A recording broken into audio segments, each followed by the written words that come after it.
Laver ta nourriture est la meilleure façon de t'assurer qu'elle ne contient pas d'insectes, n'est-ce pas? Eh bien, pas vraiment.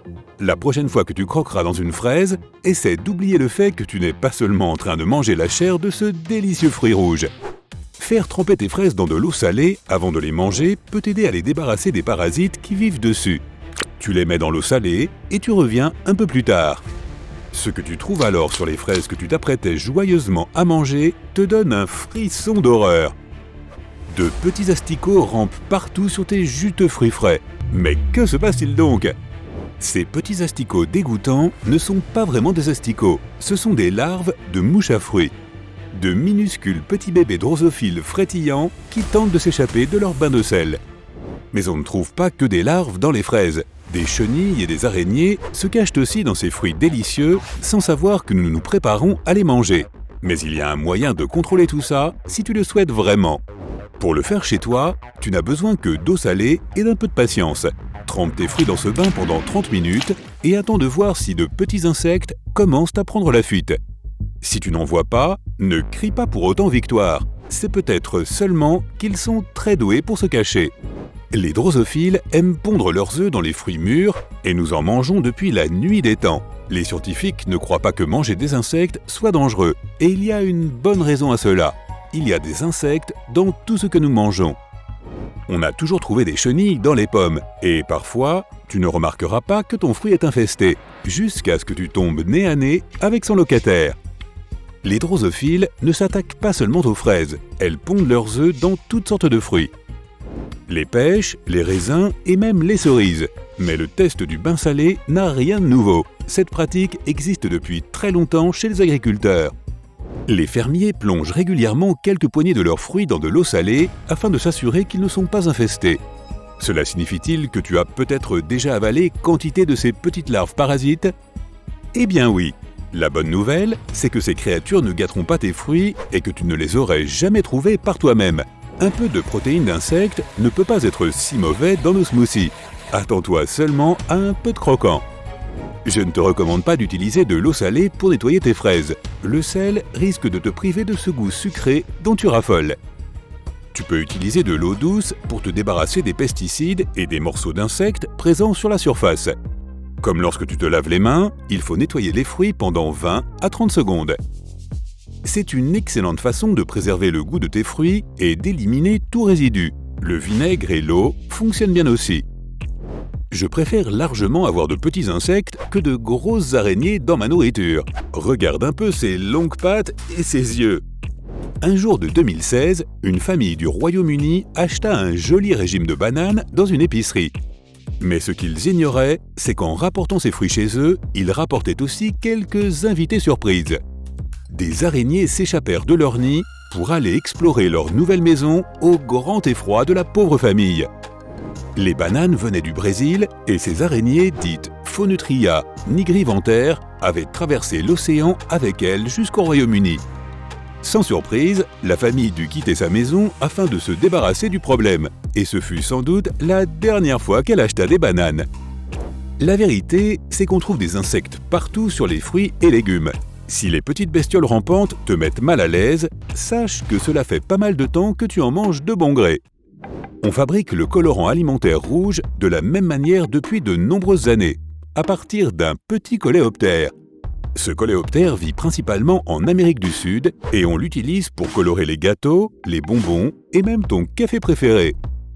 Si manger des coléoptères te dérange, il te suffit de chercher le colorant E120 ou rouge naturel 4 sur l'emballage de tes produits et tu sauras immédiatement ce qu'ils contiennent. Les grandes entreprises ont cessé d'utiliser cette forme de colorant alimentaire, mais cela ne veut pas dire que nous avons cessé de manger des insectes. Cet éclat sur tes bonbons préférés provient de la femelle d'une cochenille indienne.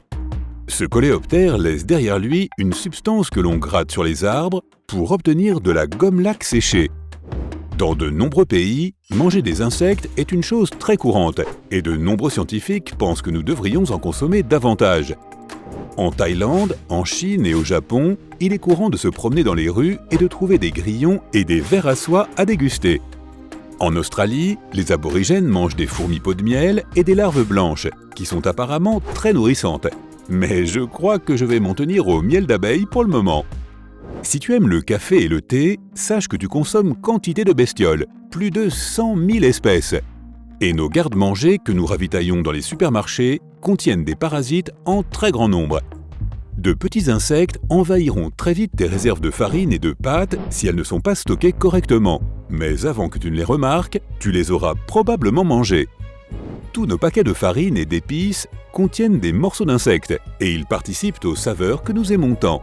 Le poivre moulu est utilisé quotidiennement pour la cuisine et on y trouve plus d'insectes que dans n'importe quelle autre épice. Il peut y avoir plus de 400 morceaux dans 50 grammes. Il s'agit donc peut-être de l'ingrédient secret de tout bon repas. En mangeant une poignée de raisins secs par jour, tu fais le plein de protéines grâce aux œufs de drosophile qu'ils contiennent. Mais tu avales en même temps jusqu'à 10 petites créatures séchées. Une petite faim ? Nous consommons près d'1 kilo d'insectes par an sans même le savoir. Cela équivaut presque à 20 balles de golf avalées chaque année. Cela fait beaucoup de visites au terrain de golf. Prends également garde au chocolat. Le chocolat est rempli d'insectes. Ce n'est officiellement un problème que s'il y a plus de 60 morceaux d'insectes pour 100 grammes. Mais ça ne fait pas beaucoup, ne t'inquiète pas. Il y a de petites quantités de cafards et de papillons de nuit dans nos délicieuses friandises préférées. Ce sont peut-être les ingrédients secrets qui rendent le chocolat si savoureux. Tiens, mais qu'est-ce que c'est ? Des cacahuètes ou des pâtes ? Ceux qui ont des allergies au chocolat seront soulagés d'entendre que, selon les scientifiques, la plupart des gens ne sont pas vraiment allergiques au cacao. Ce sont les cafards broyés qui sont en cause. Mais le chocolat n'est pas le seul produit affecté. On a retrouvé des morceaux de cafard dans du beurre d'arachide et même dans du fromage. Ce n'étaient donc pas des morceaux de cacahuètes qui craquaient ainsi sous la dent. Pour remédier à ce problème, des entreprises fabriquent aujourd'hui des chocolats aux grillons, aux fourmis et aux abeilles. Et nous disposons ainsi de nouvelles friandises absolument délicieuses. Leur goût rappelle celui du riz croustillant avec une pointe de noisette. Des biscuits au verre de farine pour le goûter ? Ça te tente ? Au XIXe siècle, les sauterelles des montagnes rocheuses, aujourd'hui disparues, ont détruit les terres agricoles des États-Unis. Ces essaims pouvaient peser jusqu'à 27 millions de tonnes et contenir plus de 12 billions d'insectes. Cela représenterait la même quantité de protéines que 40 millions de vaches, soit environ la moitié du nombre de ces bovidés actuellement présents aux États-Unis. Ça fait beaucoup de steak haché de sauterelles. Selon le livre Guinness des records, ces essaims furent la plus grande concentration d'animaux jamais vue dans le monde. Difficile à battre en effet. Je plains la personne qui a dû compter toutes ces sauterelles. Avec près de 2000 variétés d'insectes disponibles à la consommation, la question n'est pas vraiment de savoir quand tu vas en manger, mais comment. Ils sont riches en protéines, en graisses saines, en vitamines et en minéraux. Nous ferions donc mieux d'en manger davantage, effectivement. Les scientifiques pensent que les insectes feront partie de notre alimentation quotidienne d'ici quelques années. Il s'avère que manger des insectes pourrait être bien plus bénéfique pour la planète que d'accroître nos exploitations agricoles. Et ils sont en train de devenir vraiment populaires de par le monde. De nombreux restaurants proposent déjà de délicieux grillons croustillants en amuse-gueule. Et comme nous en mangeons déjà tous les jours, on ne devrait pas avoir trop de mal à s'adapter. Des tacos au cafard accompagnés de verres de farine qui craquent sous la dent. Il se peut que nos enfants et petits-enfants s'habituent à en manger dans leur restaurant préféré. Ce sont nos goûts dépassés qui seront devenus étranges à leurs yeux. Comment ça, vous mangez des vaches ? C'est vraiment bizarre, maman.